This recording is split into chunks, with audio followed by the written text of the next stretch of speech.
അല്ലാഹു സുബ്ഹാനഹു വ തആലയുടെ പരിശുദ്ധമായ ഖുർആനിലൂടെ നമ്മൾ ഓർമ്മപ്പെടുത്തുന്നുണ്ട്, വമൽ ഹയാത്തുദ് ദുനിയ ഇല്ലാ മതാഉൽ ഗുറൂർ.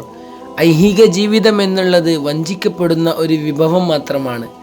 വളരെ രസകരമായൊരു കഥ പറയുന്നുണ്ട്. മഹാനായ ഉമവി ഖലീഫ ഹിശാം ഇബ്നു അബ്ദുൽ മലിക് രാജാവ് ഒരു ദിവസം ഒരു സ്വപ്നം കാണുന്നുണ്ട്.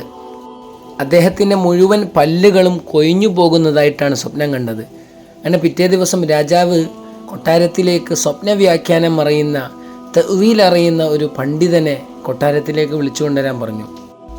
പണ്ഡിതൻ സ്വപ്നം വ്യാഖ്യാനിച്ചുകൊണ്ട് രാജാവിനോടായി പറയുന്നുണ്ട്, നിങ്ങളെ കുടുംബത്തിലെ ഓരോരുത്തരും മരണപ്പെടും. ആ മരണപ്പെടുന്ന ഓരോ വ്യക്തിയുടെയും മരണത്തിന് നിങ്ങൾ സാക്ഷിയാകും. അത് കേട്ടപ്പോൾ രാജാവിന് എത്ര പിടിച്ചില്ല. രാജാവ് ആ പണ്ഡിതനെ പറഞ്ഞയച്ചു. മറ്റൊരു സ്വപ്ന വ്യാഖ്യാനം അറിയുന്ന പണ്ഡിതനെ കൊണ്ടുവരാൻ പറഞ്ഞു.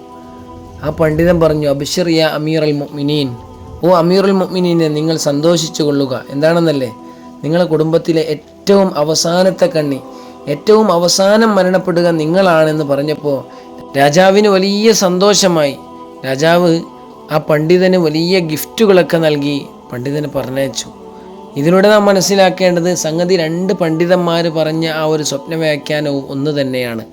പക്ഷേ രണ്ടാമതായി പറഞ്ഞ ആ ഒരു വാക്കാണ് രാജാവിനെ ഏറെ ഇഷ്ടപ്പെടുത്തിയത്.